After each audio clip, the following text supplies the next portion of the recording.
Hello বন্ধুরা, good afternoon. আজকে লাঞ্চে কী আছে আমি রান্নার আগে দেখিয়েছিলাম আমি কি মাছ কলকাতা থেকে এনেছি।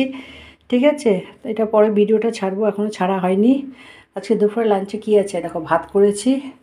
এটা হচ্ছে চিংড়ি মাছ, বড় বড় চিংড়ি, সেই চিংড়ি মাছ দিয়ে তোমার ঝিঙ্গে আলু।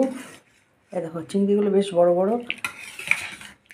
এই যে চিংড়ি দিয়ে ঝিঙ্গে আলু আর লাউ মিষ্টি কুমড়া ডাঁটা দিয়ে করেছি। দেখো এখানে খেলে কাঁচা লঙ্কা আর কাঁচা লঙ্কা, সামান্য পেঁয়াজ বাটা আর একটু সামান্য জিরে দিয়েছি, পাঁচফোড়নের তেজপাতা সম্বার।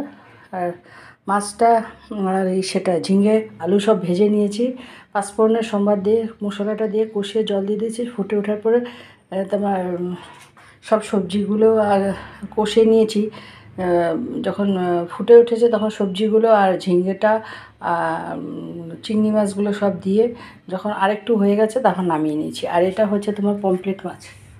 পমফ্রেট মাছও এনেছি আমি, ভিডিওতে ছাড়বো, এখনও ছাড়িনি মাছের।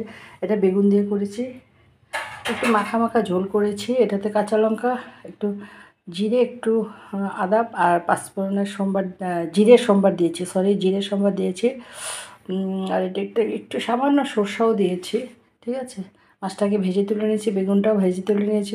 জিরের সম্বার দিয়ে তোমার কাঁচা লঙ্কা, একটু জিরে, একটু একটু সামান্য সর্ষে বাটা দিয়ে ভালো মতন কষিয়ে জল দিয়ে দিয়েছি। যখন হয়ে এসছে, জলটা ফুটে গেছে, তখন মাছটা আর বেগুনটা দিয়ে নামিয়ে নিয়েছি। আর এটা হচ্ছে সাজনা চচ্চড়ি, একদম কচি সাজনা। খাওয়া হয়েই গেছে, সাজনা রান্না করতে করতে সাজনা খাওয়া হয়ে যায়, এত ভালো লাগে আমার সাজনা। ঠিক আছে, এই হচ্ছে আজকে আমার দুপুরের মেনু। আমার এই ছোট্ট ভিডিওটা যদি তোমাদের ভালো লেগে থাকে, প্লিজ আমার চ্যানেলটাকে একটু ফলো করো, একটা লাইক দাও, একটু কমেন্ট করো। যারা ইউটিউব থেকে দেখছো তারা আমার চ্যানেলটাকে একটু সাবস্ক্রাইব করে দিও। ঠিক আছে, টাটা।